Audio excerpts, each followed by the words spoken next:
Hello and Grüß Gott. Today we're going to install a DDM tuning H4 HID kit on this 2004 Toyota Tacoma. So the kit's laying out here in front. We've sort of just started putting it together to make sure we know where all the parts go. There's some instructions on the web under the DDM tuning site, but those instructions are kind of just general in nature. So what I'm going to do before I install it is actually hook it up and test it to make sure it works. So I'll do that and I'll be right back. Okay, at this point we've just temporarily connected up all the wiring. We had a bit of a problem because we were missing connecting one wire, so we had to get a voltmeter out and go through this.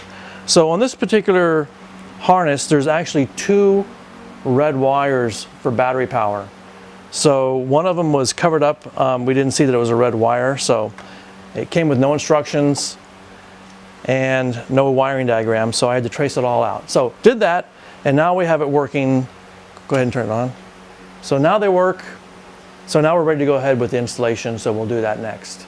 Okay, at this point, what I'm doing now is I'm working on one side only. I pulled out the original bulb. If you notice, it has three tabs or tangs on them. The two that are closest together go towards the bottom, and this one goes towards the top. So the new bulb will go in like this. So here's the HID bulb. I still have the cover on it. You'll see it's configured the same way. So I'm going to take the cover off and I'm going to insert it in like this. There's a little clip that comes over and holds it into place and locks it into place. And then I'll push this boot up and make sure the boot is snugly tight so that it forms a fairly watertight back. And then I'll plug in the cables and we'll do some cable management with wire ties and we'll come back. Okay, at this point we have finished this passenger side over here.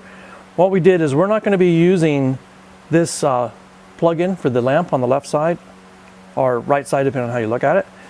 So I put some cloth electrical tape on there to protect it from any water, and we've wire tied everything. I mounted this piece right here, and the supply I mounted right under here, right behind this, and then we routed the wiring that goes over to the other side right in front of the radiator through some special protective material, and we've put things to keep everything good here so it won't chafe or have any problems. So come around over this side and I'll show you this, and then I'll show you what we're going to do next. All right, we ran the wires that go from that side over to here in front of the radiator, and we used some conduit here to protect the wires from chafing or heat damage. And the original wires that go between the sides are run right in this channel underneath here. So we're thinking this should be okay, should not get too hot, and should be fine. So we're going to run it that way and see what happens.